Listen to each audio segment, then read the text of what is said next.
Welcome back, fellow comic sophisticates. Troy David Phillips here, Flashback Comics, Woodbridge, Virginia, bringing you another comic book spotlight. Recently, I talked about some of the science and superpowers, and I'd also talked about a couple of specific stories. Today, I'm going to kind of bring both of those together to talk about two limited series, mini-series, that is to say, a title that is meant to have a conclusive, finite end.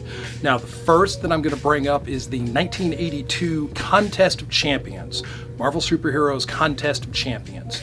This 1, 2, 3 issue miniseries featured Cosmic Elder, the Grandmaster, on one side, and on the other side, the Mysterious Unknown. They stopped time around the planet Earth, and they each picked out teams from amongst all the extant superheroes.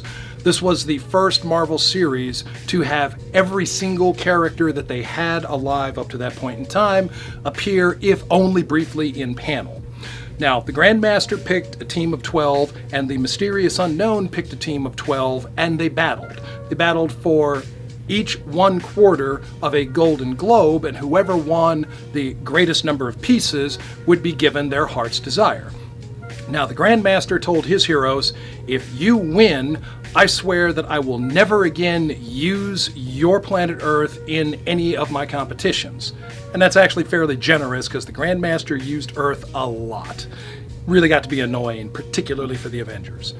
The Mysterious Unknown promised that he or she, whatever it was, would extend the life of Earth's sun for another 1 billion years. That's also pretty darn generous.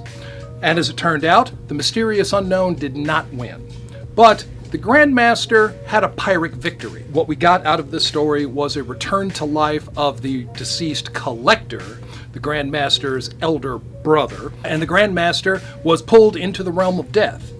Retroactive continuity stories would show that the Grandmaster was actually setting this whole thing up, that he wanted to be pulled into the realm of death. It was all part of a long-range, long game that he had playing.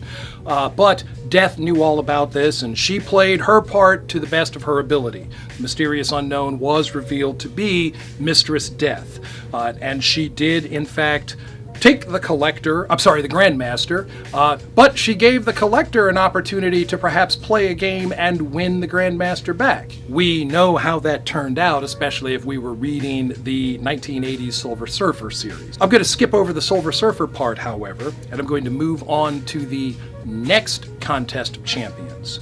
Now, the next limited series Contest of Champions actually didn't have anything to do with the previous one, but what it was a 5-issue limited series written by Chris Claremont, and it featured a race of supposedly benevolent aliens. They were not benevolent. Brotherhood of the Badoon, they were. You know, the Badoon from the 30th century Guardians of the Galaxy. First appearance in Silver Surfer. They were definitely a benevolent race.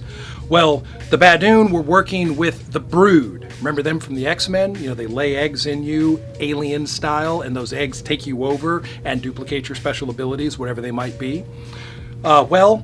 The Confederation of the Brotherhood of the Badoon and the Brood ultimately did not work well for them, but what we did get were several issues of awesome one-on-one fights where we got to see characters like Deadpool matched up against Daredevil. We got to see Mr. Fantastic defeated by the Hulk. We got to see the Hulk eventually also be defeated. We got to see Iron Man versus Psylocke.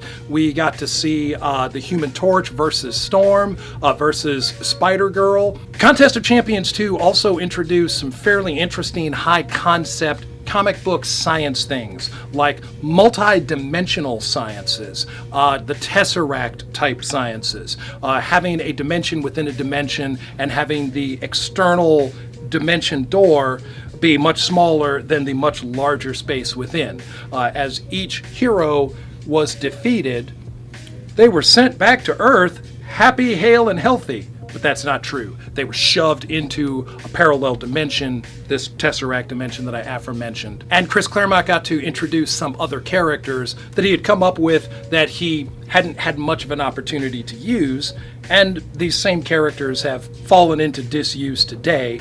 I won't waste any time going over them now. We got to see minor points of note like Deadpool versus Daredevil, I mentioned.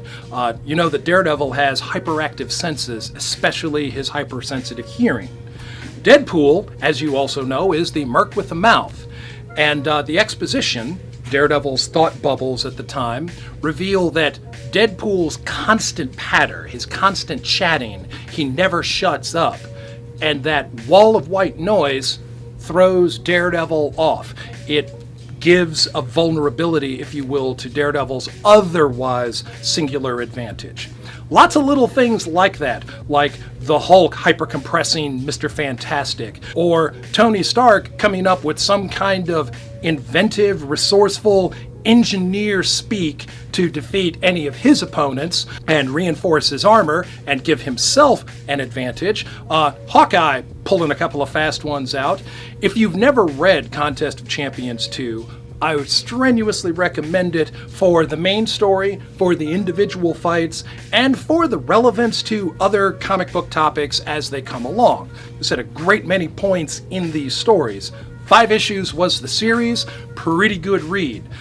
There was a third Contest of Champions more recently, following the end of Secret Wars from 2016. We got a short-lived series where we had the Maestro putting together a group of characters, heroes, villains, anti-heroes, and putting them in competition against other teams. If you haven't checked that series out, I would also recommend it. But for my money, my 2 personal favorites are the original 3-issue Marvel Superheroes Contest of Champions with Grandmaster versus Death, and Contest of Champions 2. Once again, a Chris Claremont story. Love Chris Claremont stories.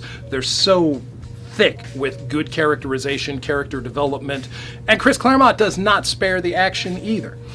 So put those in your reading list for the summer. The summer is rapidly getting away from us, so if you haven't started tackling those reading lists, I strenuously recommend that you do so. Thanks for joining, and next time we get together, we will talk about some other fantastic comic story that I've read that I want to share with you. Feel free to email to me or put it in the comments underneath the video. Put it in the comments and I will answer them and tackle them as quickly as I can possibly do. Thanks for joining.